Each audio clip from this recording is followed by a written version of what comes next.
Thank you guys for joining me again today. So for those of you who don't know me, my name is Desiree. I'm a hairstylist. I do business coaching, mentorship, and I have online education. So I want to tie that in today with today's topic. So I'm going to be talking to you guys about why most hairstylists struggle and what to look for so that's not you.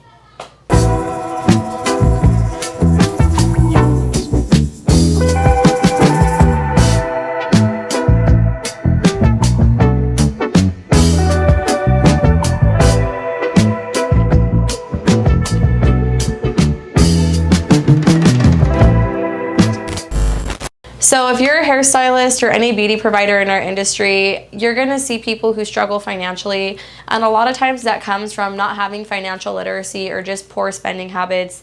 As many of you know, when you're self-employed and you're getting paid, you're typically getting paid on the day. So we're not getting paid every week or every 2 weeks unless you're a commission stylist. So if you're self-employed in this industry, you're literally getting cash in hand that day. And a lot of bad habits that I've seen other beauty providers do that cause them to struggle in their business, in their lives, and financially is when they get paid from a client, they immediately take that money and they go and they spend it. So you don't want to do that. If you're getting paid on hand every day, you want to have a business account set up, whether it's a checking or a savings, that you're depositing that money into so you can keep track of how much you're getting from your business and you're putting that into an account where you can keep track of what's going in, what's going out, your expenses. So what I do is I have a business checking set up where every time a client pays me, whether it's Apple Pay, Zelle, cash, card, it goes straight into my business checking. So I have all of my money go into that. It sits in that business checking. And then typically what I do is at the beginning of the week, I will go and buy my supplies, pay whatever work expenses I have to pay, my bills, and then the rest of the money that's left over, I put part of that into my personal savings, and then I leave a portion of that in my business checking for the following week's expenses. So this is a big thing that I see that a lot of beauty providers do to put themselves in poor financial positions is not setting up a business checking and a business savings to separate their monies from their personal. So you want to make sure that you're separating your personal and your work finances, and you want to make sure when you're getting that cash in hand or that payment, you're not just going and blowing the money right away and going shopping and going to Target, buying things you don't need. You need to keep in mind your financial health and make sure that you're always, number one, putting that money back into your business and taking care of your operating expenses. Number two, you want to make sure that you're paying your personal obligations such as rent, car payments. And then number three, lastly, you want to make sure that you put money into your savings for a rainy day, which leads me into the next segment of this video, which is very scary. As a lot of you seen during COVID, we got shut down. If you didn't have a savings, you were kind of shit out of luck. So I know when we got shut down 2020 during COVID, I did not have a big savings at the time. I was saving my money, but I didn't have enough to live for 6 months being out of work. So I had enough money to get me through a couple months of not working. But if you're self-employed in any industry, but especially in the beauty industry, you're going to have times of the year where it's slow. You're going to have unprecedented events happen where you get injured and you can't work. There's so many different things that can happen to interfere with you coming in and working on a client. So you want to make sure that you have a savings set to the side. Rule of thumb is you want to have 3 to 6 months of your emergency funds set to the side for a rainy day. So it's going to give you that peace of mind that you're in control of your life. Should your week fall apart and your clients cancel or you have to miss work due to an unexpected event, you have monies to hold you over.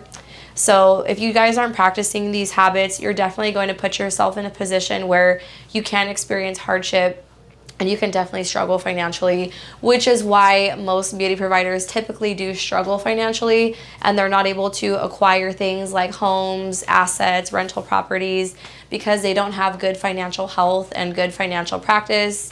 So if that's something that you guys feel like you need help with, I do offer training and help with that in my business coaching. That's something that I really love. Like that gets me going.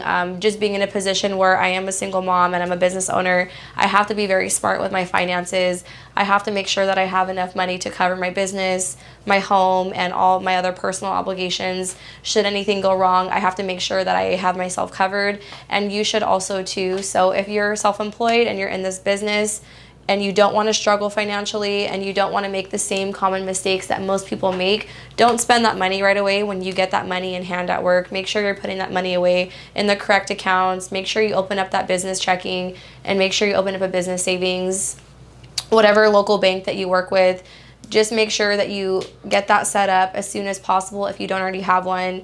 And if you do have one, make sure that you have a budget set up within your business so you can keep track of what's going in and what's going out as far as your operating expenses go. And that applies to your personal life as well. These are just really good habits I would recommend to practice should you want to set yourself up for success and you want to have longevity in this industry. That's going to carry you through those slow months at work or those weeks when clients cancel. So I hope this helped you guys out. I know sometimes this stuff's a little challenging and it's a little tough to hear information like this, but it's never too late to learn it, and it's never difficult. If you're willing to put the time in, you're going to understand how actually simple this stuff is. It's just about building up those habits. So that's going to tie up today's video, guys. Thank you so much for taking a listen. I know talking about stuff like this sometimes can be a little hard to hear the truth, but when you really take a step back and look at this, these habits are actually fairly simple and pretty easy to do. It just takes consistency of practicing them and setting up those good behaviors. If you practice a good habit for 21 days, it will become a behavior that you do without having to think about it twice. So just make sure, if you guys have any questions, drop some comments below. I'd love to answer them. Don't forget to hit that like and subscribe button, and I'll see you guys on the next one.